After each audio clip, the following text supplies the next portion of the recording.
And I welcome Professor Nisar Ahmad Khan Sahab in this session. And I request you, please you start your lecture.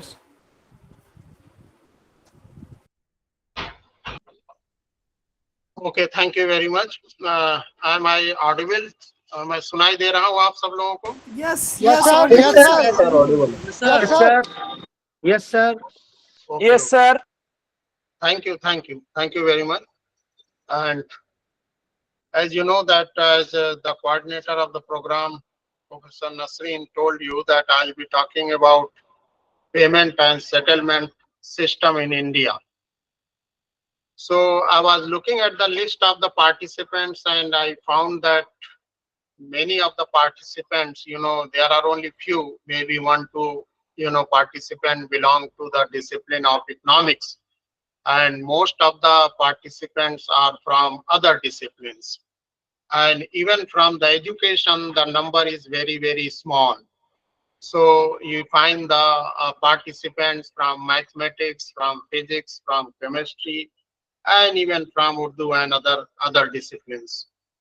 So the problem for me was that to find out a topic which may be interesting to all or which may be, useful for all.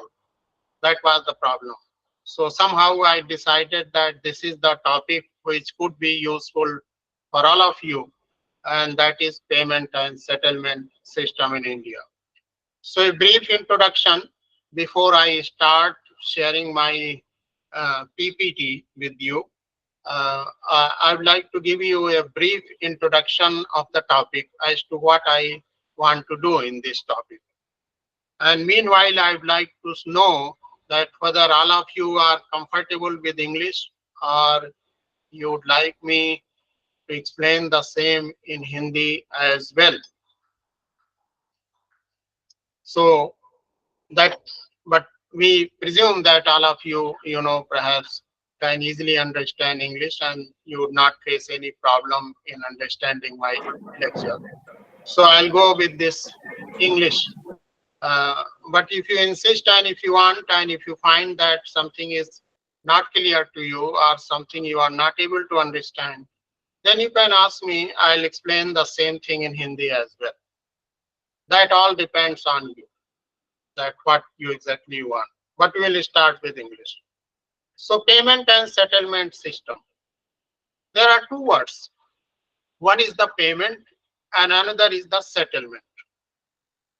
You may wonder what is this payment and settlement. Basically, when you go to the market and buy anything, whether you buy any good or you buy any service or you buy any other thing, then in exchange you make the payment.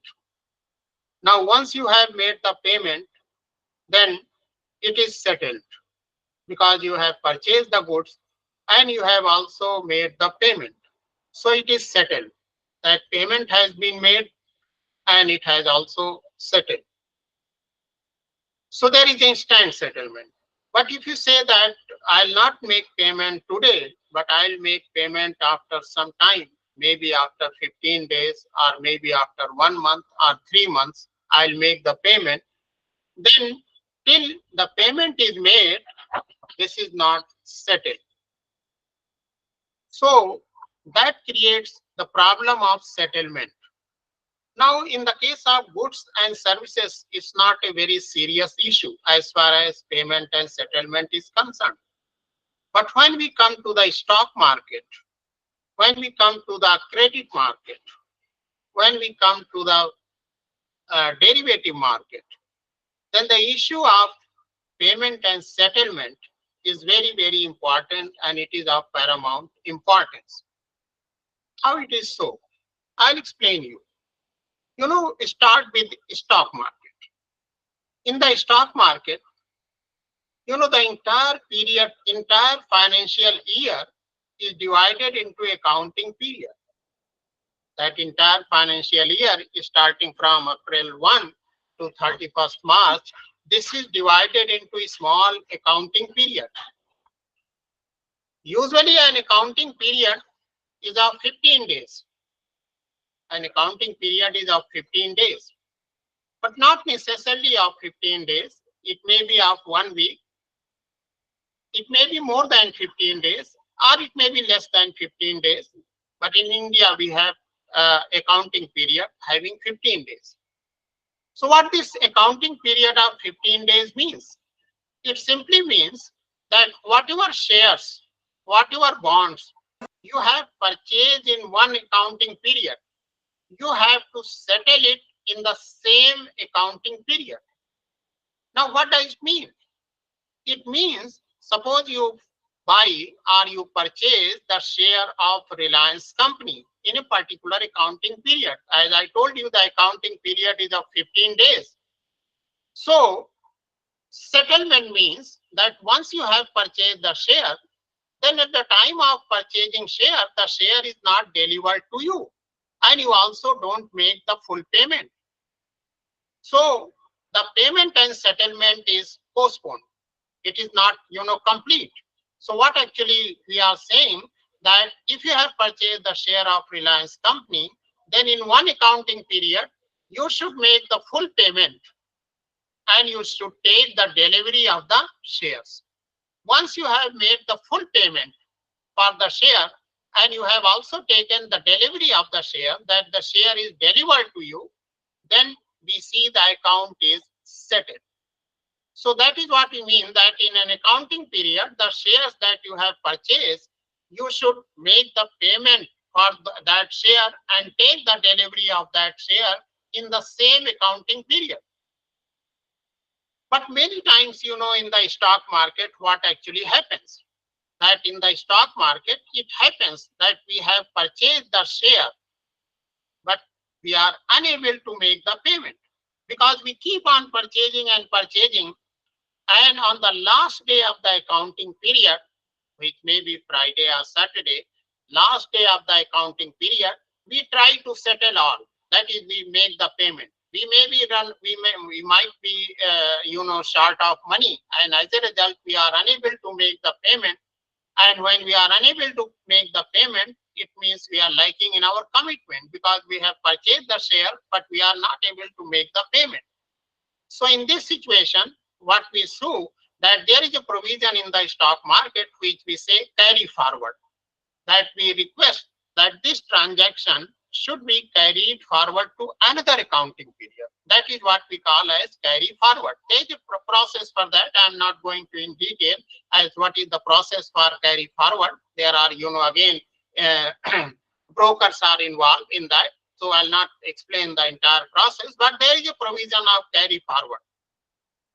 So this transaction of the share, which is taking place in a particular accounting period, and accounting period is of 15 days, then it is taken to another accounting period, and this is known as carry forward, which we call as badla. In Hindi, the word is badla. Now, the reverse of this is also true, because it's not the case that we have purchased the share and we are defaulting on payment. It is also possible that we might have sold the share, but when the question of settlement comes, when the accounting period is going to end, then we are supposed to deliver this share and take the payment. We have sold the share, but we don't have the share. So it is possible that we might have sold the share, but when accounting period is ending, we don't have this share. And to deliver, as a result, we are unable to deliver the share. So in this case also, we use the same thing, that this particular transaction should be carried forward, that is taken to another accounting period. But there is another name for that, this type of transaction, and this we call as audha badla. That is reverse of the badla, reverse of the carry forward. This is different.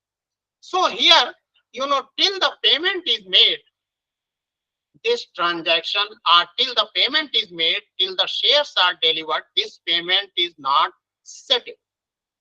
Similarly, we come in the credit market. Also, suppose a transaction has taken place. We have taken a loan. But unless, the loan is returned with all the, interest, this transaction is not settled. If you come to the derivative market is about the future, say forward market. What is forward market? Forward market means that here we enter into a contract And of course, for contract, there must be at least two parties. So when we enter into a contract to buy a specified commodity or service or anything in a specified quantity at a specified rate at a specified date, this is what we call as forward contract. I'll explain with an example. Suppose we sell that we enter into a contract, and the contract goes like this, that we will buy 1 quintal of mango. We will buy 1 quintal of mango at a rate of rupees 50 per kg. We have also specified the quality of the mango, that is the Dasari mango. We will buy the Dasari mango 1 quintal at a rate of rupees 50 per kg, say on 15 July 2024. This is a forward contract, that we are entering into a contract with another party to buy or sell a particular commodity on a specified date in a specified quantity. That is what we call as forward transaction or forward contract. Now, when this forward contract is standardized, then it becomes futures. We call it as futures contract. The difference between the forward contract and futures is that forward contract are customized while futures are standardized. When in this future, we give the facility to honor the contract or not to honor the contract. That is, when the date comes, you may buy the commodity, you may not buy the commodity. If this option is given, then that becomes options. So in these things, unless this contract is, payment is made and the goods are delivered or services are delivered or whatever thing we have purchased and sold, it is being, delivered or it is being received, then this entire thing is not settled. So the question of payment and settlement, it may look to you very simple in case of goods, because in case of goods, when you go to the market, or in case of services, when you go to the market, you buy the goods and immediately you make the payment. So it is settled. But the situation is not same, everywhere. It is not same everywhere. Moreover, we will not talk more about the settlement because it will be little bit more technical. So, and I don't want to be technical. This is what I promised you. So we'll basically focus on payment.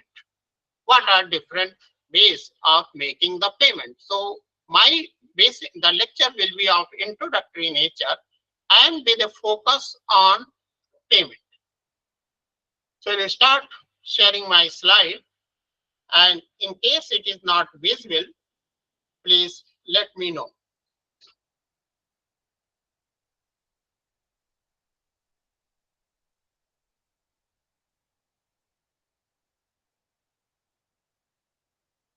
Is my slide visible to you? No, No, sir. sir. No, sir. Sir. No, No, sir. sir. No, sir. Yes, sir. No, Huh? sir. No, no, no, No, not sir. visible. No, sir. Not visible. Okay.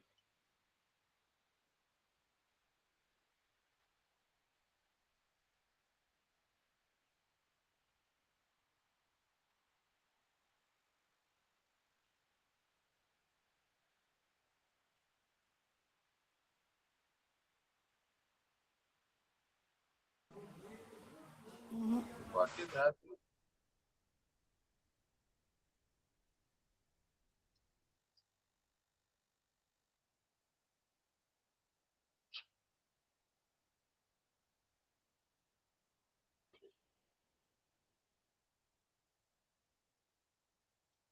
अरे shows भाई, No, no, no. No, sir. No, sir. it is not visible. No. Sir I थी फिर एकदम से चली गई.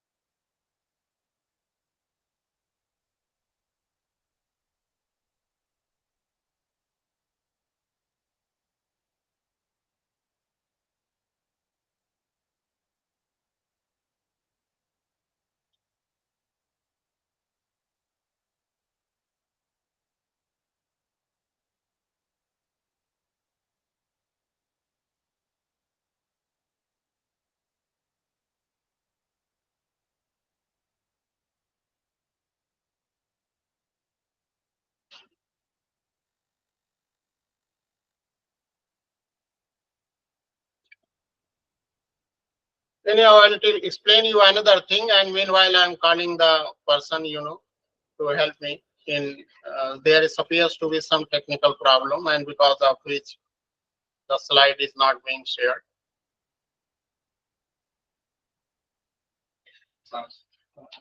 अरे जरा इसको शेयर करना, तो ये क्यों नहीं शेयर हो रहा?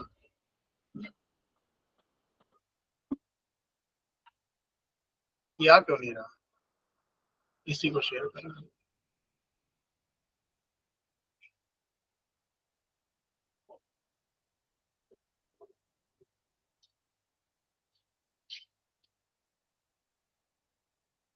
लेकिन ये ऐसा चल नहीं रहा, स्लाइड में डेड हो जा रहा।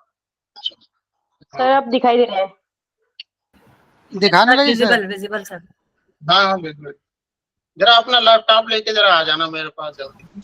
Sir visible sir visible sir. Sir दिखाई देने लग गया। विजिबल। फुल स्क्रीन वाले को शेयर करिए। ये तो फुल स्क्रीन वाले को शेयर कोई भी करिए। नहीं चल रहा। या तो sir entire system in India. हाँ सही, समझ रहे हैं। एंटायर स्क्रीन शेयर करिए। हाँ सर हाँ। ऐसा प्रॉब्लम क्यों हो रहा है? हाँ? इसमें देखता हूँ। अब इसको हाँ, अब आ रहा, दिख रहा? नाउ पर yes sir visible. Yes sir. Yes, हाँ, yes, yes, yes. जी सर थैंक जी you, sir. Yes sir it is visible. Thank you, thank you. Okay. Yes, visible.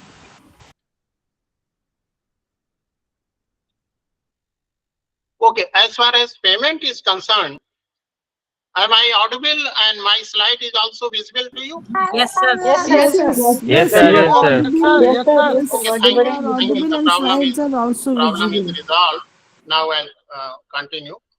As far as payment is concerned, there are two methods of making the payment. One is cash payment, another is non-cash payment. And non-cash payment is through the banks. This is something that all of you know. There is nothing to explain. If you look at an economy, the structure of an economy, in the economy there are three type of economic units. In any type of economy, whether the economy is a developed economy or the economy is an underdeveloped economy, is a poor or it is rich, it is advanced, it doesn't matter. In any type of economy, there are three economic units. One economic unit, we call them as surplus budget units. Surplus budget units are those economic units whose income is more than their expenditure, and consequently they have some surplus in their budget. Mostly in this we consider households. Now it doesn't mean all the households have surplus in their budget. There may be many households whose income may be less than their expenditure. Their expenditure may be more and income is less, so they may not be surplus budget units. But we have many households whose income is more than their expenditure, and consequently they have some surplus. There are some surplus funds or the surplus amount which they can spare, which we technically call as saving. But it's not only household, even the business units usually have deficit in their budget, that their income is less and their expenditure is more. So they have deficit in their budget. They are in need of the funds because as for carrying the business, they need large amount of funds, huge amount of funds, and the same they do not have. So they need additional funds. So consequently in their budget, there is a deficit, that their income is small, but their expenditure is large and there is a deficit. But it does not mean that all the business units are deficit budget units. There may be some business units who may be surplus budget units. Similarly, there may be some households who may be deficit budget units. Not all households are surplus budget units, but mostly we see the households are surplus budget units and business units are usually deficit budget units. Then there are other type of unit in the economy also, whom we call as balanced budget units. Balanced budget units are those units in the economy whose income and expenditure are same. So neither they are in a position to give any fund or generate any surplus, nor they require any fund from anyone, because their income is just sufficient to finance their expenditure, so their budget is balanced. Now we consider only surplus budget unit and deficit budget units. So there are some, economic units in the economy who have surplus in their budget. That is, they have some surplus funds. Now this surplus fund may be only rupees 10 in a month. This surplus fund may be rupees 1 crore. This surplus fund may be rupees 1 lakh. It doesn't matter. The surplus fund may be small, surplus fund may be large, but they are surplus budget units. Similarly, there are some deficit budget units that their income is less and their expenditure is more. Consequently, they need additional funds. Now, our entire financial system is based on this, that how to transfer the surplus from the surplus budget units to the deficit budget units. That is the problem. Transferring the surplus from the surplus budget units to the deficit budget units. Now, this entire, the framework within which this transfer takes place from the surplus budget units to the deficit budget units, we call it as financial system. The instrument through which this transfer takes place, we call them as financial instruments. The market in which this transfer takes place, where this transfer is facilitated, where actually transfer takes place, that market we call it as financial market. And the people who help in this transfer, we say they are providing financial services. Now, this means that the entire financial system exists because in our economy, there are some surplus budget units and there are some deficit budget units. Imagine a situation in which all the units in the economy are balanced budget units. If all the units in the economy, all the business units are balanced budget units, all the households in the economy are balanced budget units, then it means that in this type of economy, there will be no financial system at all. There is no need of financial instruments, no need for financial market. If all the units are balanced budget units, because their income is just sufficient to finance their expenditure, and consequently they don't require any fund, and they are also not in position to spare any surplus or any fund. So this means that the very existence of this financial system is because in our economy there are some people, there are some units, economic units, there are some entities who are in a position to spare some funds. That is, they have surplus in their budget. And there are other economic units, there are other, business units, there are other households, there may be other individuals who require additional funds because they are deficit budget units. Their income is less than their expenditure. So this entire, system, financial system is based on this basic premise that surplus budget unit and deficit budget units. And on the other hand, if all the units are balanced budget units, then we will not require any system to transfer the funds at all. And that is, there will be nothing like no financial system at all, no financial market, no financial instrument, all the, but the reality is that there are surplus budget units, there are deficit budget units. So we have financial system, financial instruments, and financial market, and there are financial services and other things as well. Now, as far as transfer of these funds from the surplus budget unit to the deficit budget units, there are two ways. There are two ways in which this transfer can take place. One transfer is known as direct transfer.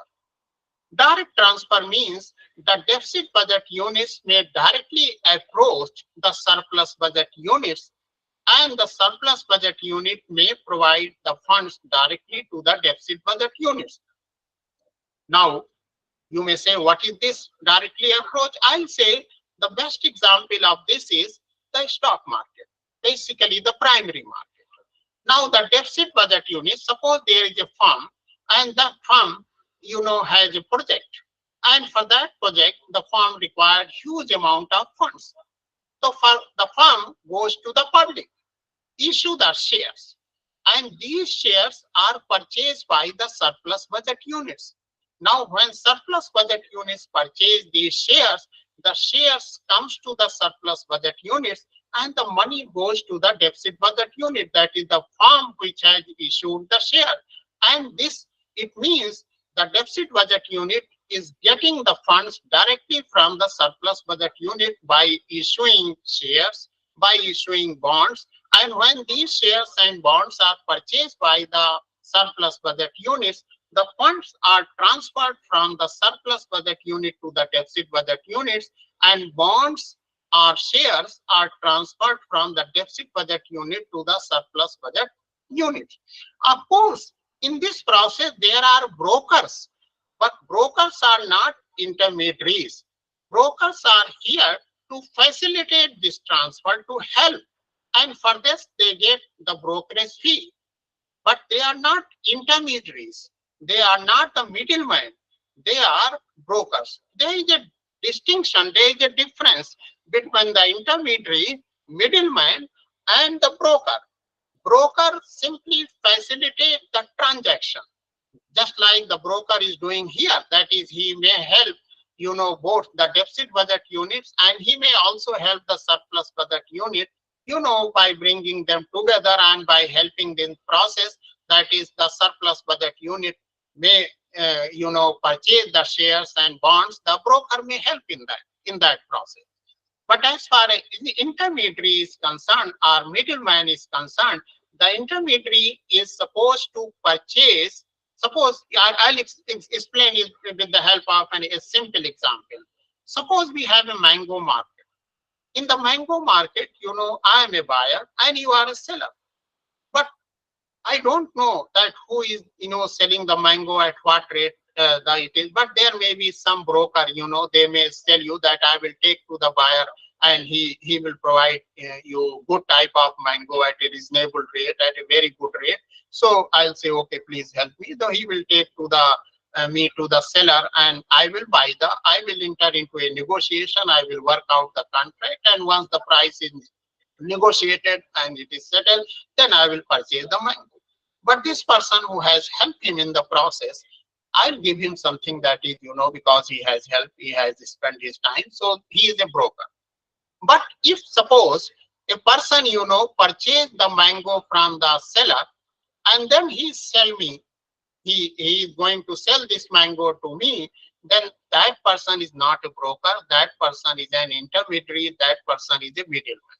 So the middleman is purchasing the mango and thus now owning the mango, and then these mangoes are being sold to me. So these mangoes are still coming to me from the seller, but indirectly through a middleman, through an intermediary.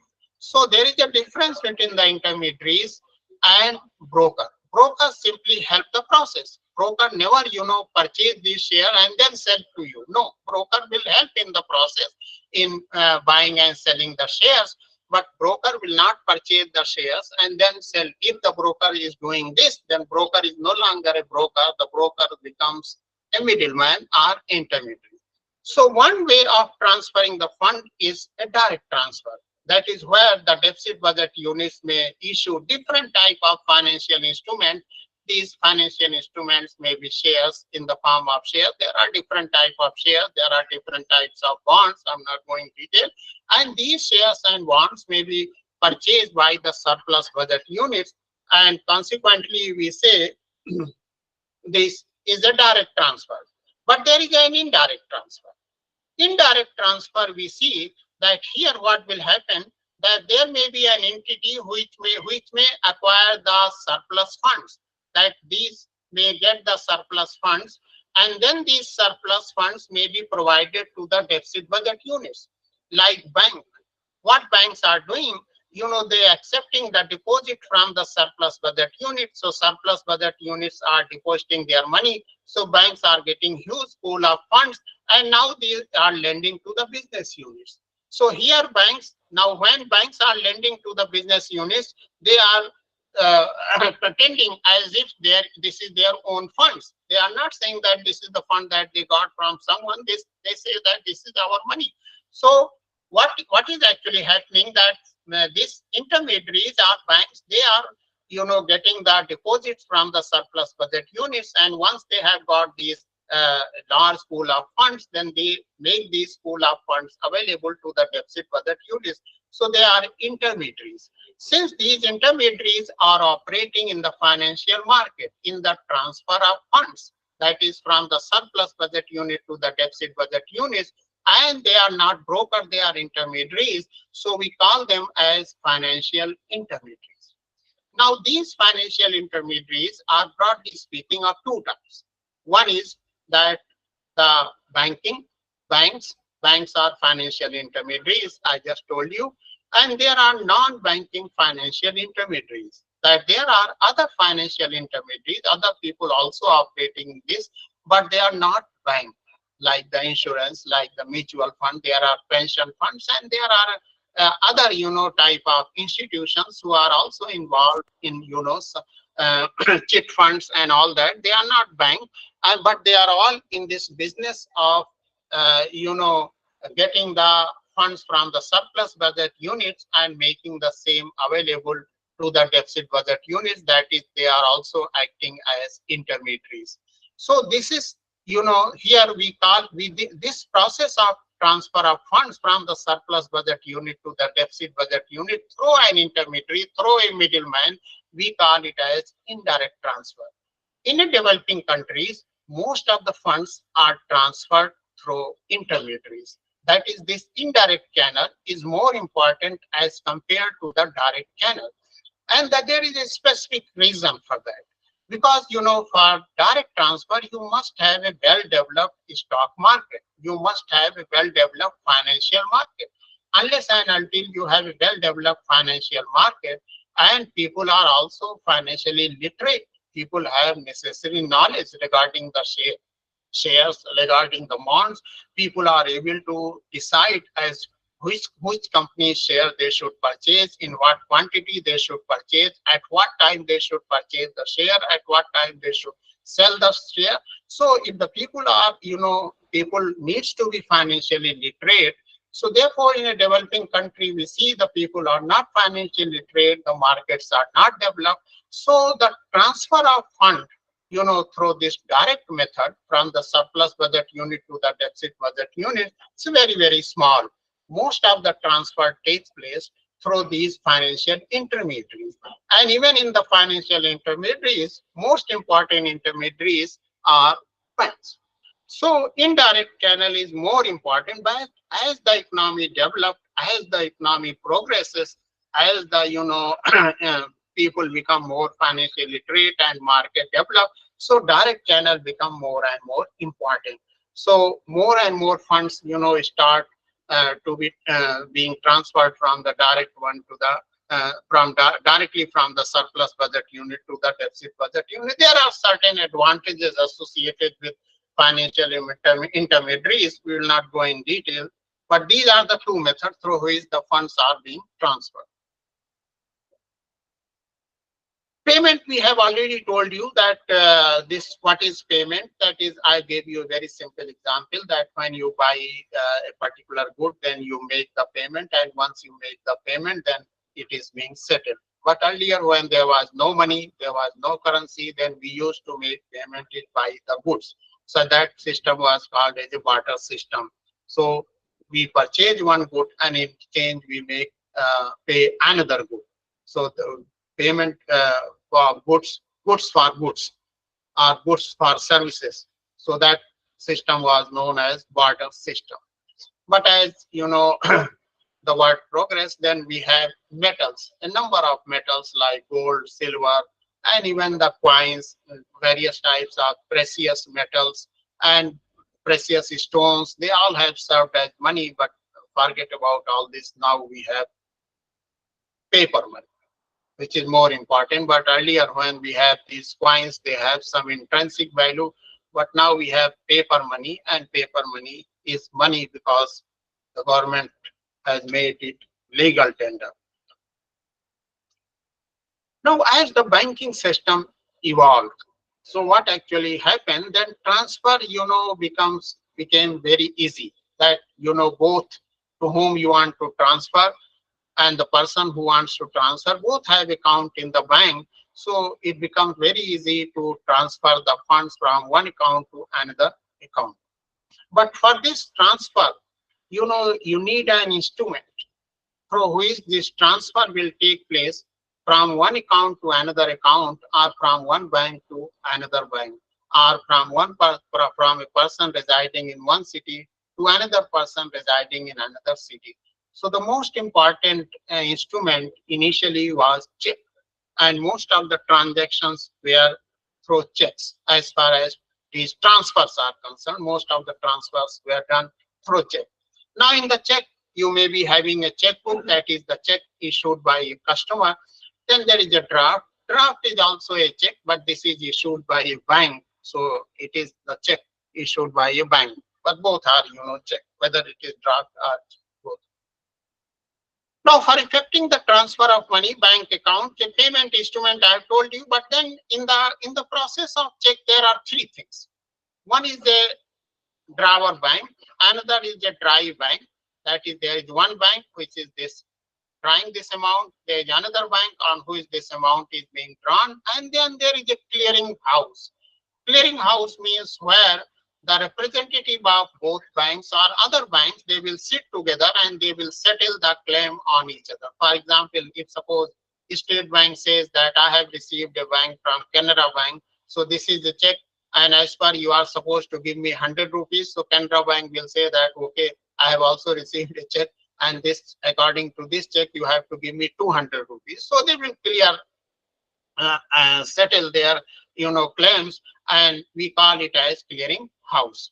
And once the things are cleared, then the amount will be credited in the customer's account. So we have local clearing house, and we also have regional clearing house at the national level. We have all that. But the problem, with the check is authenticity, the security of the check. That, earlier what was actually happening, that when a check is received by a bank, there was no method to check the authenticity of this check, that this check is genuine. And this is not, person is not going to cheat me, and this check may not be genuine. There was no, just banks, by looking at the check, by seeing its size, by seeing the ink, and by writing all this using their own IQ, they used to reach a decision that this check appears to be genuine. But then there were other problems. But then, later on, in 1980 in India, the MICAR system was introduced. MICAR system is known as Magnetic Ink Character Recognition.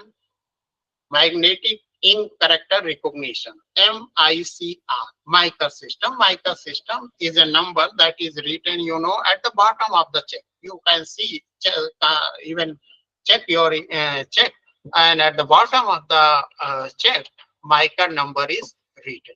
The check number is written, MICAR number is also written. This MICAR was introduced in 1980. Now, this magnetic ink character recognition, because of this magnetic ink being used, so the checks, whether these checks are genuine or these checks are not genuine, a machine was used to check it. That they will put the check in the machine, and machine will tell that, okay, this check is okay, genuine, there is no fraud, nothing, and you can go ahead with the payment. So this process of checking the genuineness of the check, it became automatic. Now earlier it was manual. When the magnetic ink character recognition was not introduced, then it was manual checking, that, the bank people using their own IQ, their own experience, they used to see that whether the check is genuine or not. But once MICAR was introduced in 1980, after that, the process became automatic. And, standardized way of checking whether the check is genuine. In this MICAR system became very helpful. But then after nearly 20 years of MICAR clearing worked very well. But then another system was introduced in 2008, which is known as CTS, or check truncation system. Check truncation system was introduced in 2008, and all the 66 micro centers have been subsumed into three grids CTS system. What is CTS? Check truncation system. No, earlier we used to send the check physically. That is, suppose I am issuing a check. So this and this Canara Bank has received a check, and this check is issued by a bank in Bombay. Then this check used to go to be sent to the Bombay, and then from Bombay, they will tell that, okay, this check is okay and genuine and you can make the payment. Then we will credit the amount after getting the clearance from the issuing bank. So this process, the check was physically sent through mail to the issuing bank for verification, for knowing its genuineness, and for confirmation that this check is okay and we can go ahead with the payment and the amount may be credited. So physically. But in the check truncation system, what actually happens that an image is being sent. There is no need to send the entire, check physically, by post, but you send the image of a check. That is known as check truncation system. So this image is being sent to the issuing bank, and by looking at the this image, and the issuing bank can check its authenticity and verify it and can inform that okay, it's check.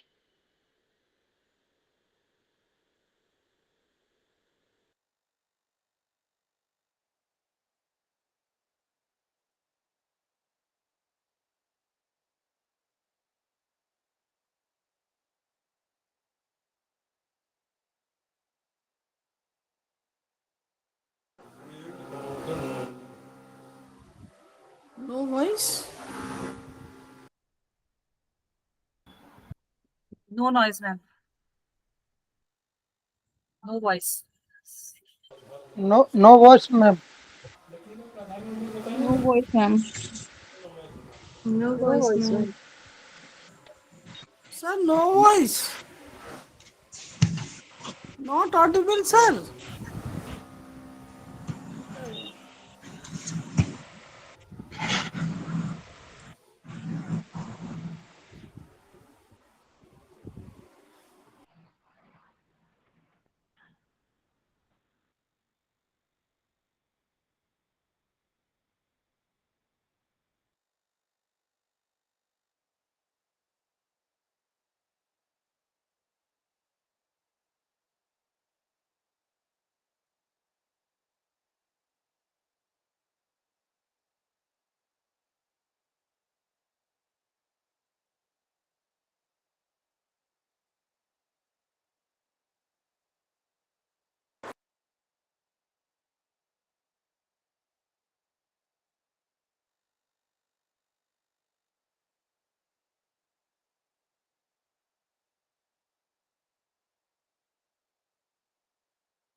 Actually light चली गई है, light चली गई है तो इस वजह से सर्किट Okay, ma'am. जी मैम, जी मैम, जी अभी वेट करिए 5 मिनट। ओके ओके जी मैम, मैम जी Okay, ma'am. जी Okay, ठीक ma'am. Ma'am, Not an issue, ma'am. Okay, ma'am. कोई बात नहीं, मान नहीं भाई। Okay ma'am.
इंटरनेट कनेक्शन भी खत्म, वहाँ पे नहीं है इस वक्त, कनेक्शन हाँ ब्रेक। हाँ, मैं शेयर कर रहा हूँ। जी जी आ गए सर, आ वो गए, आ मैं गए। दूसरे मोबाइल से यहाँ यूनिवर्सिटी में लाइट चली गई है, हाँ तो अब आ गई यूनिवर्सिटी में आवाज लाइट मैम, चली गई आ गई सर यूनिवर्सिटी आवाज, आवाज का आ नेट गई सर, आपकी आवाज आ आ गई गई सर आवाज। दूसरे लैपटॉप से कनेक्ट कर रहा हूँ। जी जी जी, चलिए चलिए ठीक है, थैंक यू सर। नीचे नीचे ना ना ना, ये हुई है। हाँ ये एमयू का है सर, यूजीसी चार्जेस में। हाँ, उसी का है। चलो ये इस पर कर दो शेयर। जी जी अभी सब यहाँ पर शेयर था।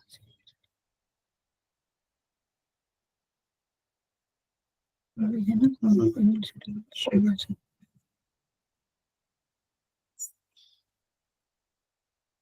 हाँ, ये क्या आ रहा है dismiss. Provide an infinity mirror.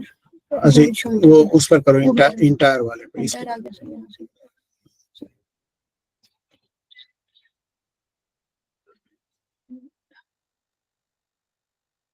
इसको खत्म कर दो। बस ये यहाँ से स्क्रीन आ गया। आ गया है सर, बस फुल स्क्रीन कर दिए, full screen. Am I audible? हाँ, सुनाई दे रहा मेरा आवाज? परफेक्ट सर, जी परफेक्ट। सर, जी सर, जी सर। जी सर, जी सर। ठीक है, थैंक यू थैंक यू। इसको सर फुल स्क्रीन कर देते। फुल स्क्रीन कर दो जरा इसमें। फुल स्क्रीन कर रही हूँ। यहाँ यहाँ से करो ना, ये फुल स्क्रीन है। यही करो मैं ना। यहीं से फुल स्क्रीन कर रही हूँ। अब हुआ full screen। मोबाइल से सर हो सकता है थोड़ा। हाँ है तो फुल स्क्रीन, असल में थोड़ी सी प्रॉब्लम होगी। देखिए असल में दूसरे मोबाइल से कनेक्ट किया है तो इसलिए थोड़ी सी प्रॉब्लम है, तो प्लीज बेयर विद मी। सुनाई दे रही मेरी आवाज? जी सर। जी सर। देखिए असल में प्रॉब्लम यह है कि यूनिवर्सिटी में लाइट चली गई और लाइट जाने से जो यहाँ पर नेट का कनेक्शन है वो भी चला गया, और मैं यूनिवर्सिटी के ही सिस्टम से का इस्तेमाल करके जो है वो प्रेजेंटेशन दे रहा था आप लोगों को। अब प्रॉब्लम है कि जब वो चला गया पूरा लाइट भी चली गई, जो हमारा पंखा वंखा तो वो भी बंद हो गया। अब मैंने लैपटॉप से दूसरे के कनेक्ट किया है। बहरहाल okay, no problem, continue. So this CTS was introduced. The check truncation system was introduced in 2008, and here the check was not to be sent, in a physical mode. Rather, an image of the check was sent, and this facilitate, very quick clearance. And this clearance became, almost T+1. So T+1, that outstation checks used to be cleared like a local check. just like a local check is cleared, when the local check may be cleared in the same day, because there is a local clearing house where the representatives of the bank assemble in the evening and they clear the claim on each other. So if you have given a check and the person also resides in the city that the bank to which the check is drawn is also in the same city, then that check may be cleared on the same day. But once CTS was introduced, then this process of clearing the out-station check became very, very quick, and it became T+1. Many of you may not be knowing this T+1. So I'll explain this T. T stands for transaction, and 1 means 1 day. That is, if the transaction is carried today, then 1 day after that, the check is cleared. That is, check is cleared means the amount may be credited in your account, and that is what we call as clearing the check. That check is cleared and amount has been credited in your account. So T+1. Similarly, we have T+2. There may be T+2, that is transaction plus 2 days. We may have T+3, that is transaction, a day of the transaction, and 3 days after that, the check will be cleared. So earlier, for out-station checks, even 15 days were required, after 15 days, the checks were cleared. So now amount of time was required, to clear the check. Maybe 15 days, a week was required. But now once CTS is introduced, the check clearing process has become very, very easy, and this has become very quick. Now this check truncation system that was further improved, and now at present we have CTS 2010 check standard. That is very good standard. It has a number of security features, and because of which the check clearing has become very quick. Now, apart from the CTS, there are over 1,200 smaller clearing houses, mainly catering to local requirement of clearing a small number of checks. That is, there are local clearing houses, and these for the CTS is not required.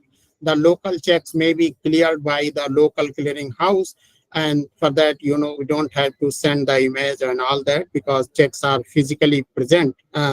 So there is no problem. So we have 1,200 small clearing houses where local checks are being cleared and the claim on each other is being settled. Though the check clearing was made efficient through micro clearing, the inherent issues posed challenges, especially when they were being used for bulk and repetitive payments, such as collection of utility payment of dividends, salary, address. There are two types of bulk payment that, we see in India, and that is not in India, but elsewhere also. That in one case, that several people make payment to one entity, just like electricity bill. So there may be, just like we have UP electricity bill. So all the customers, UP may be making payment to just one entity, that is UP electricity. Or that is, there may be a number of Airtel. So all the Airtel customers will be making payment to Airtel. Or there may be, municipal corporation. All the people residing in the city, they may be paying the house rent to, hello. हाँ अभी थोड़ी देर में करता हूँ. So all these peoples, residing in a city, they may be paying house tax to the same municipal corporation. So we call it as from many to one. That is one form of the bulk payment, that many people making payment to just one entity. In this case, many people are paying house property tax, or we call it house tax popularly, and just to one entity, that is municipal corporation. Or many people may be paying electricity to the particular concerned electricity board. That is from many to one. That is one way. Then there is another, from one to many, that there may be one entity which is making payment to many. And the example of this is that there is a firm, and this firm is making payment of dividend to all the shareholders. So there may be many people, having the shares of that particular firm, and all these peoples are being paid dividend. So that is what we call as from one to many. That is from one to many. That is another type of another form of the bulk payment. So basically we have two forms of the bulk payment. One is from one to many, and another is from many to one. So these two face the problem, because all the people have to deposit the check. So if all the people start making payment through check, then municipal corporation will receive huge number of checks, and all these checks needs to be cleared, deposited in the banks, and then supposed to be cleared. So it will require a lot of paperwork. So that created a problem. So for that, some changes took place, and we in 1990 electronic clearing service was introduced. We call it as ECS, electronic credit service credit, electronic credit service debit. Electronic service credit means that is the two forms. In one, many people are depositing money just with one in one account, and in another case, that one from one account, money is going to several accounts. Just like we have direct benefit transfer, that is also an example of from one to many. That the government is one, and from government account, the payment is made to several people in the country. So from one to many. And this this problem was resolved in 1990, and through the introduction of electronic clearing system or electronic clearing service. Now this electronic clearing service made it very, very simple. Just that is, you can easily transfer the funds without using the check, and you can get the funds without checks being introduced. And now ECS is gradually being subsumed into National Automated Clearing House. This is National Automatic Clearing House was established in 2016, and it is working very well. Moving further along the path of non-cash, non-paper payment, over a period of time, various systems have been built in place to meet the remittance requirement of different segments of the user. Electronic fund transfer, EFT, was introduced in 1995, which subsequently became National Electronic Fund Transfer. In short, we call it as NIFT. In 2005, this electronic fund transfer became NIFT. Real-time gross settlement was introduced in 2004, and all these have been facilitated due to computerization and networking of banks, which led to the development of centralized online real-time exchange banking system, which we call as core banking. Now I'll tell you that these two transfer mechanisms, that is, one is National Electronic Fund Transfer, which we call as NIFT, another is real-time gross settlement. These two are now being used, and RBI has waived off the charges, that there is no charge, for transferring the funds using NIFT or real-time gross settlement. The charges have been waived, but there are private banks like ICICI Bank and other banks who are, charging something, but as far as public sector banks, it is free of cost. So what is the difference between the electronic fund transfer and real-time gross settlement? There is a difference between the two. In the case of National Electronic Transfer, which is NIFT, which was introduced, 2005, though it was introduced in 1995, but at that time its name was Electronic Fund Transfer. It became NIFT in 2005. So this NIFT, the transfer, take place in bunches. It is just like, suppose you have transferred the money. The bank will not immediately transfer this money to the concerned person account, but the bank will, wait. and let the other transfer also takes place. So bunching take place. So you might have to wait for 1 day, or you might have to wait for half day, or might have to wait for a particular period of time before the money is being credited to your account, because bunching take place. It is not that, it is not one-to-one basis, but bunching take place. So bunching means number of transfer, are takes place at a time. So that is what we call as bunching. But in the case of real-time gross settlement, this is one-to-one basis. That is, the moment you transfer the fund, immediately within no on real-time basis, the amount is credited in the account of the concerned person. So there no bunching take place in the case of RTGS. RTGS, there is no bunching.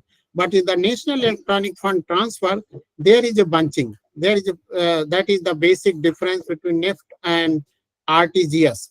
But as far as charges are concerned, there are no charges, and therefore the transfer has become very easy, especially large transfer. Then there is a also difference in amount. That is the amount that you can transfer through RTGS and the amount that you can transfer through NEFT. That is, we are not.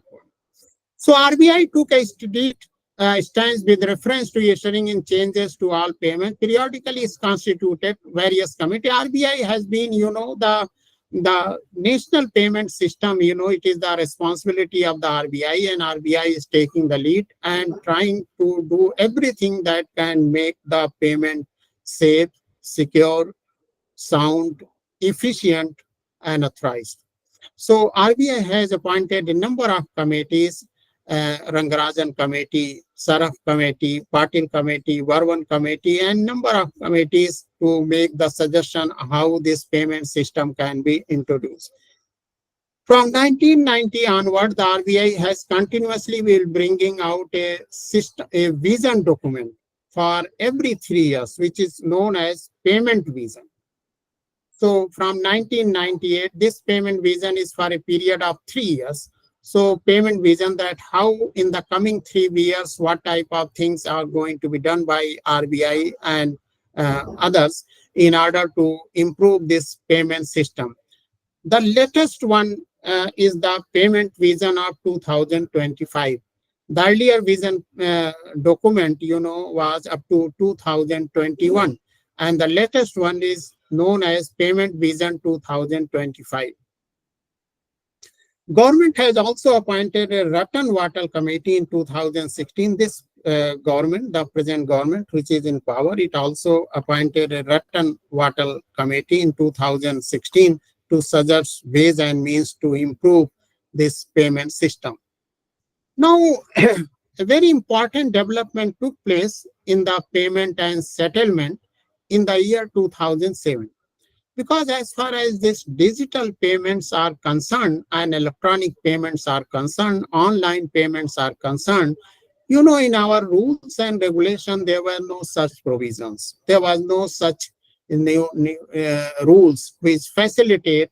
So therefore, the first thing that RBI has to do, that prepare a document, and that document was prepared, which is known as Payment and Settlement, and it was to be passed by the Parliament. So this Payment and Settlement Act 2007 was passed by the Parliament in 2007, and this Payment and Settlement Act 2007, it has all the rules, all the provision governing the online payment and digital payment. Because, there may be cases in the court, and when these things will go to the court, then you need laws, governing these payments. And earlier, since there was no digital payment, there was no online payment, so the laws were not there. So that's why this Payment and Settlement Act 2007, it was passed by Parliament in 2007. And as per the Act, no person other than RBI, according to this Act, no person other than RBI shall commence or operate a payment system except in accordance with an authorization issued by RBI under the provision of this Act. it means RBI is the sole authority in this respect. And if RBI authorize someone, only then that person can, bring out a payment system and can do something. But otherwise, everything will be done by the RBI. The Payment and Settlement System Regulation 2008, it was, published in the Gazette, and the National Payment Corporation of India, the provision was in the National Payment and Settlement Act 2007 that a National Payment Corporation of India should be set up under the aegis of RBI, and it was set up in 2008 by RBI. So this National Payment Corporation of India is the apex institution in the field of retail payments, or online payment or digital payment, and this was set up by RBI. So all these, tools of payments that we see now, these all are brought by National Payment Corporation of India, are being facilitated by National Payment Corporation of India. This is an apex institution. Besides that, there is another thing, that is Board of Regulation and Supervision of Payment and Settlement System. In the Act, there is a provision of Board of Regulation and Supervision of Payment and Settlement System. There is a board, and that board is the apex body as far as payment and settlement is concerned. And that board is chaired by the RBI governor. There are 7 members in that. And that board meeting, takes place from time to time.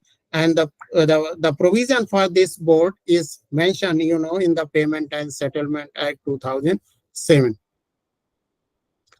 So NPCI, National Payment Corporation of India, immediately set up immediate payment services in 2010. It was set up, in 2008, and in 2010, it brought out immediate payment services, which we call as IMPS. It is a service through which money can be transferred immediately from one account to another account within the same bank, or from one bank to another bank. Upon registration, both the individuals, that is the the person who is making the payment and the person to whom the payment is made, they both will be issued MMID, that is mobile money identifier code, from their respective bank. This is a 7-digit numeric code, and with this code, the account number and other things will not be needed. This code will be, sufficient to transfer from one account to another account, or from one bank to another bank. So therefore, the procedure and this facility was 24/7, that it was always available, whether it is day or it is night. It means whether bank is open or bank is closed, doesn't matter. This was on 24/7 basis and can be used through mobile banking apply. Most of the bank, except like ICICI, Axis Bank, provide this facility free of cost. They provide free of cost and encourage paperless payment.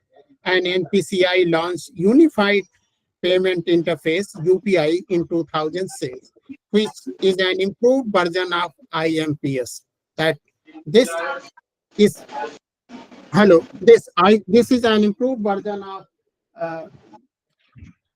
IMPS, that is UPI. It was introduced in 2016, and you see that India, is the first country which has introduced UPI, and even in developed countries, we didn't have UPI. Even US and other developed countries, they introduced UPI later on, impressed by the performance of UPI here in India. And UPI has done, human service as far as transfer of funds are concerned. You are all aware with this UPI, and you may be using UPI, so I don't have to talk more about this. Now, National Payment Corporation of India started its role as a payment system provider by operating ATM network when IDRBT handed over the National Financial Suite. This, as far as ATMs are concerned, these ATMs where the financial switch was with IDRBT, but this IDRBT also handed over this financial switch to the National Payment Corporation of India. So ATM's financial switch is also now with National Payment Corporation of India. and this RBI requisition or NPCI to operate CTS on its behalf. The check truncation system is also operated by National Payment Corporation of India. And National Payment Corporation of India also brought BHIM, the Bharat Interface for Money, and National Unified Platform for Mobile Payment, the RuPay card, NSCH, Aadhaar Enabled Payment System, the Bharat Bill Payment System, National Electronic Collection Fund, National Electronic Toll Collection, all these were brought. With improvement in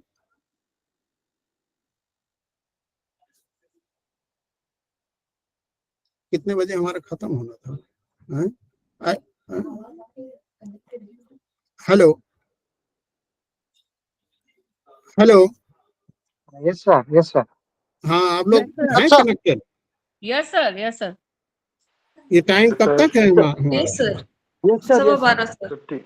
Sawa 12:30. bara, sir. 12:15. 12:15.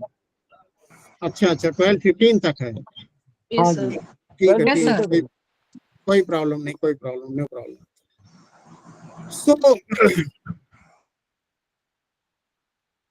now with this improvement in IT system of banks and their core banking system, integration of various delivery channel has been made possible. The banking facilities are easily available online, including for payment purpose. You know, all these digital payments, online payment systems are being introduced because the process for this was started much earlier. You know, first computerization started in the 1990s. All the banks, you know, records were computerized. All the banks were linked to each other through net. And once this process was completed, only then this electronic payment system, digital payment system, online payment system was effective. So the process for this started much earlier. Now, as far as this BHIM, the Bharat Interface for Money, and some of you may be using BHIM. BHIM is a very, very, efficient app, and it may be, used for transferring money even without net. But this BHIM, before BHIM in 2007, a system was introduced in Kenya, which is known as M-Pesa.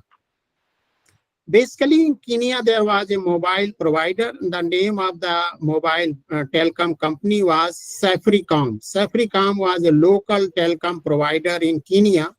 And then there was Vodafone. Vodafone and Safaricom entered into an agreement. And they entered into an agreement and introduced this facility, M-Pesa. M means mobile, Pesa means money. So this mobile money was introduced in Kenya. And the transfer of funds, you will not imagine, no internet was required. Even the traditional phone, which we call as button phone, where, only some buttons are there to operate that mobile. So in Kenya at that time, only this mobile was there with the labor class. So they face a problem in transferring the funds. So this M-Pesa, through M-Pesa, the funds were transferred even to villages, and they can go with this mobile message and PIN, and they can go to their local shop. And from their local shop, after showing the message, they can get the amount, or they can buy the goods. That is this M-Pesa, or simple mobile technique. Mobile was used for transferring fund from one place to another place without banks, without the involvement of banks. So the banks in the Kenya, they became suspicious, and they talked to the finance minister in Kenya that someone, is trying to cheat, because transfer of funds is usually the domain of the banks. Most of the funds are transferred through banks but here some transfer is taking place, funds from one place to another place, from one person to another person, without the involvement of banks. So the finance minister appointed a committee, and the committee studied it thoroughly, and they said that everything is sound, there is no problem, there is no cheating, and the system is very, very efficient, and people are happy, because that in the Kenya, the problem was that migration has taken place. A person, is in the city, he is earning there. Now he is very keen to send the money to his village and to his dependent. And he wants that they should receive this money and they should use this money for buying the goods and meeting their requirement. So for banks, he has to approach a bank, he has to open the account. After opening the account, the money will be transferred. So his dependent also have to open an account. They have to go to the bank. Only then they will get money. So the process was quite troublesome. But here, they don't have to go to the bank. They simply required a mobile phone, that's all. And through this mobile phone, the funds were transferred using this. With this mobile phone, they can show the message to the shopkeepers. Shopkeepers were agents. And after seeing the message, the shopkeeper can give him cash, or they want to buy the goods, they can buy the goods and payment will be deducted from their account. So they can deposit the money, they can transfer the money, and anywhere, in Kenya. So keeping its success in 2007, other countries like Ethiopia, like Namibia, like Nigeria, and even Afghanistan and other countries, Pakistan, it was introduced. In several Gulf countries also it was introduced. So India didn't introduce anything like that because we have a system of wait and watch. We want to be, our system has to be foolproof. There should be no cheating because RBI has been very cautious as far as transfer of funds and dealing with funds is concerned. So only when RBI is fully sure, double sure rather, only then it will be introduced. So this M-Pesa, which was introduced in Kenya in 2007, something most rather improved version of that was introduced by India in 2016 in the form of Bhim. Bhim is a much more efficient, and of course it came later on, so it has to be efficient. So it is much more efficient as compared to M-Pesa, but though it was introduced in 2016, as I told you that India is not in a hurry. We don't want to introduce anything just without testing it and without being double sure, because here the public money is involved. And that's why RBI is very, very cautious in this regard. So we have mentioned this M-Pesa from Kenya has become a poster instrument for mobile payment, but in India it was not introduced. In India, the Bhim is much superior. I told you it introduced in 2016, and moreover, M-Pesa was only in one language, but our Bhim is in 11 languages besides English, and this work in both platforms. It worked through internet and even without internet. Another important development has been the entry of non-bank players in the space of payment, which has generally been considered as impregnable. As far as transfer of funds are concerned, only, the banks were there and non-bank players were almost absent in the transfer of funds. But now the private entities have also entered in the business of transfer of funds. And the first example is prepaid payment instrument, which we call as PPIs. You must be using Paytm, Airtel, and Google. All these are prepaid payment instrument, PPIs. We call mobile and digital wallet. Besides setting up this because of these PPIs, that prepaid payment instrument, the small payments became very easy. With the help of QR code, you can make payment for, even if you have purchased vegetable or small things and ice cream, or even you can make payment you can pay money or give money to a beggar, using this QR code is very, very easy. Then ATMs, ATMs were operated by the banks. I told you about the financial switch. All the ATMs are connected through this financial switch, and that is very, very important thing, and that is how ATM operates. So this ATMs were operated, by the banks. Where different banks have different ATM. There are, restrictions. Earlier there was no restriction, but now they have restriction up to 5 restriction as far as number of withdrawal are concerned, and after that money is charged, and within the that number it is free. So in the case of ATM also, now we have different types of ATMs. Earlier we have only one type of ATM, being operated banks. Banks used to set up. Now the private sector has also entered in the business of ATM, and we have white label ATM. We call it as white label ATMs.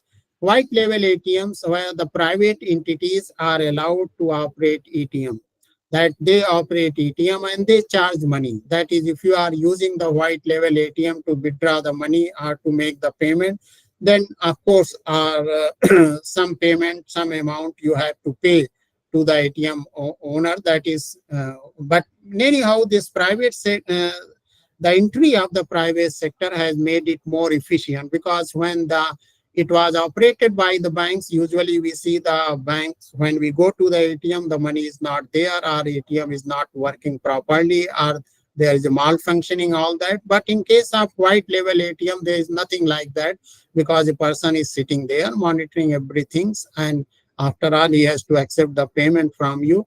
So in white label ATM, you are never, disappointed. So private sector has entered in this ATM, but ATMs are other types of ATMs are also there, like orange ATM, which deals with shared transaction. There is yellow ATM, which deals with e-commerce transaction. And then we have green ATM, which deals with agricultural transactions. So there are different ATMs, but this white label ATM is more important, because for the first time, ATMs are being operated by private entities. Earlier, the ATMs were operated only by the bank. So now non-bank PPI issuers are allowed to issue semi-closed PPI, which can be used for purchase of goods. And these PPIs are also of several types. We'll have limited time, we'll not go in that. One other significant segment of retail electronic payment is that cards. Cards are very, very important. That is the debit card, the credit cards. These we call as plastic money. We also call them as plastic money. So these cards are very, very important. So we have Visa card. All these cards, if you look at your cards, either debit card or credit card, most of these debit card and debit cards or credit cards are, basically on the licenses to be obtained from the international organizations, and they get payment for that. So for the first time, this Visa card, it is not being issued by India. It is licenses from international player, American Visa card and all that. So for the first time, National Payment Corporation of India introduced in 2012 RuPay. RuPay is purely Indian debit card, purely Indian debit card. It was introduced in 2012. And for debit card, you might not have perhaps observed, because the amount is deducted from your account, so you might not have bothered to see it. But an amount is deducted, when you make the payment, using the this Visa card or wearing the American Express or these cards. But as far as the payment for the rupee is very, very small, so it is very cheap. And but the problem is that RuPay is not acceptable everywhere in the world. As far as Visa and other cards are concerned, they are acceptable all over the world, because they are international players are involved there. But RuPay is being issued in India by National Payment Corporation of India. So it is not acceptable everywhere, but there are countries like Dubai and other countries where this RuPay card is acceptable and it is being used. But nevertheless, if you want to transfer the funds, or if you want to make the payment, then RuPay is very, very cheap, cheap type of cards. And the Indian banks, they are encouraging the customer to purchase more and more RuPay cards, because this is also the RBI's policy. So these the Visa and American Express, they have complained that we are not getting level playing field, and RBI is supporting the RuPay So RBI, no doubt, has to support it because it was issued by the National Payment Corporation of India, a subsidiary of RBI. So it has to be supported. But anyhow, RuPay is picking the market, and very soon you will see that more and more countries this will become acceptable, and RuPay can be used for withdrawing the money and also for transferring the money.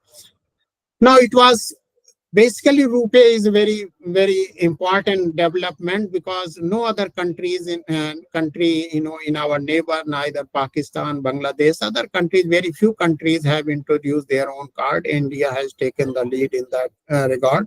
So multinationals, its share increase. If you see the RuPay, the share increase from 2013 to 2018 by 50%, from 0.6% to 50%, such a large increase, and this was basically with the support of RBI. Then it also got necessary boost. The RuPay got necessary boost with the start of the Jan Dhan Yojana, because in Jan Dhan Yojana, RuPay card is issued. No other card is allowed, only RuPay is being issued. So it got necessary boost from Jan Dhan Yojana. While all these changes have been taking place from the perspective of customer limited transaction, a whole set of changes have also been introduced from the perspective of government payment.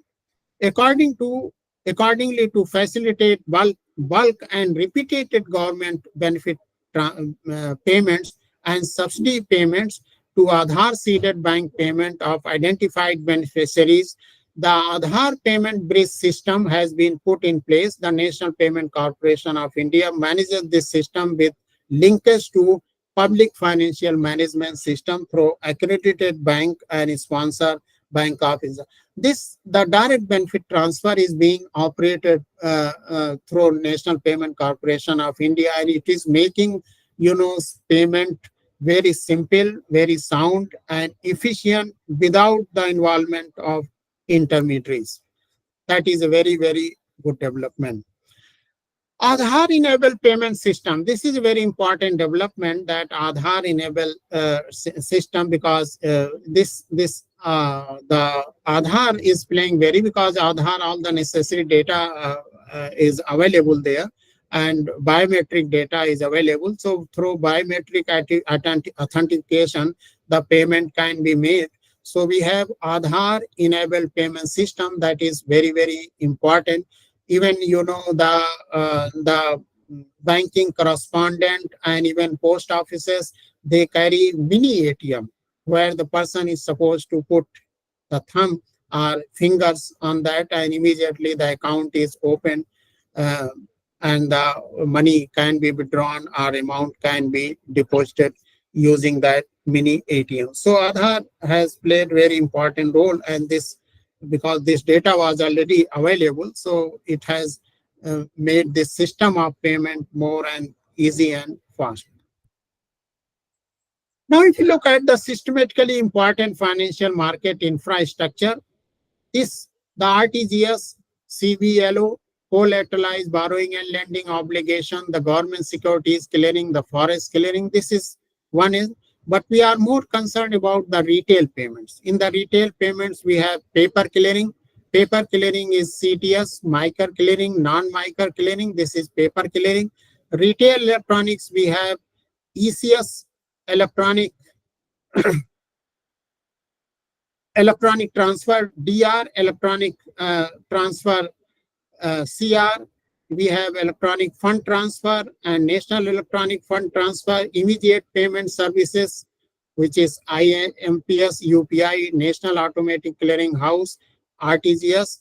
Card system, we have credit card, we have debit card, prepayment, all these systems are there.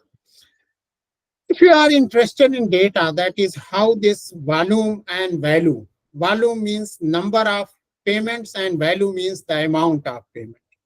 So we have data from the 2016 to 2022, and you see that how the retail payment has increased in volume term and also in value term.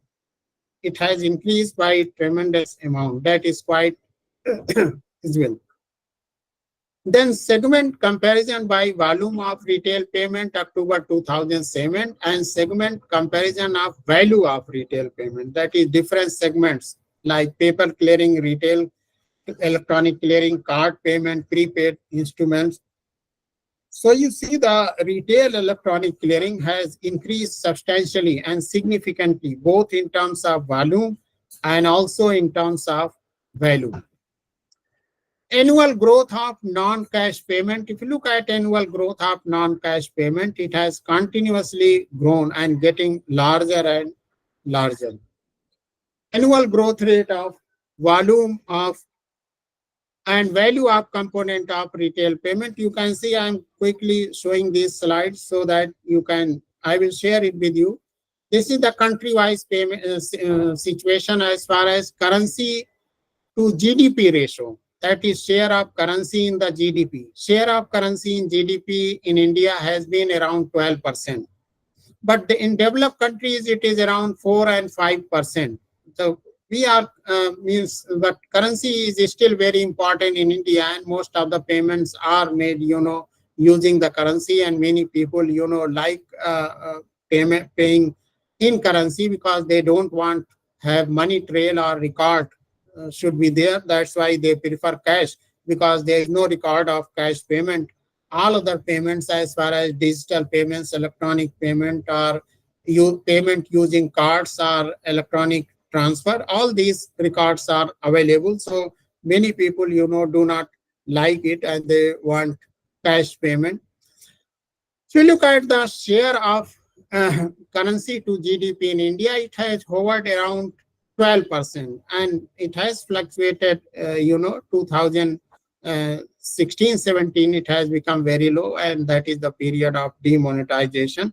But it has again picked up and around 12%. And in the years to come, it may come down, but it's not very important indicator, because, Japan is also a developed country where currency GDP ratio is 18%. That the total currency, the share of currency in the GDP, you see, our currency GDP, I'll not say share, but currency GDP ratio, the ratio of the currency to GDP, it is 18%. In India, it is 12%, that we are much below Japan. No doubt, in developed countries like UK and other, it is 4-5%. So in the years. What are the main concerns? The main concern is cyber security, fraud, customer awareness, financial literacy, and customer protection. These are the things. And the cyber security is getting more and more important, because what is happening that people are receiving all type of SMS, all type of, emails, all type of messages and telephone calls where the people are trying to cheat. And the system in India is not very efficient in this regard, because these people are not being prosecuted, thus not being caught even after complaint, and people are continuously being harassed, and some people also go in that trap and they lose their precious money. So this cyber security and fraud, this is very, very important. And with this artificial intelligence, this is going to be much more challenging. We will not talk about that. We'll end with that. This, as far as this digital payment or online payments are in India is concerned, the volume is much more. If you look volume-wise, the growth of volume, it has been much more. There have been more than 100% increase in volume. But when we look at the value, the increase in terms of value is very small. What is actually happening that many small payments we prefer to, pay online or using digital mode, we make payment. But the important payment when we want to buy a land or we want to buy a car and all that, we want to, make cash payment. So government has imposed restriction on that. If in case of land, the circle rate that has to be paid, in online mode or through check. And in case of car, you cannot make payment of cash payment of more than 2 lakhs. So there are restrictions, and because of which people are switching more and more to this digital payment and online payment. And RBI is doing everything to make this online payment more safe, secure, and efficient. Thank you very much. This is all from you. If you want to ask any question, you may ask, please. Thank you, sir. Yes, participants, please, any question? Thank you, sir. Thank you, Thank you sir. very much, sir. Thank you very much. Thank you, sir. Participants, any question, please? Any Thank question, you, please? sir. Thank you, sir. किसी को Thank you, कुछ sir. पूछना हो तो Thank you, पूछ sir. सकता है. Thank you, sir. Thank you so much. Thank you, sir. Thank you, sir. Thank you. चलिए, मुझे लगता है किसी को कुछ नहीं पूछना. कुछ नहीं Everything पूछना. is very clear. And thank you very much, sir, for your nice elaboration and such a comprehensive lecture. So I do hope that the participants will take benefit from these all, and I really pay my hearty thanks to you that you do share your time with us. No, Thank you very much. I'm very sorry that because of this disruption, due to electricity, I could not, present the way I should have presented because it was not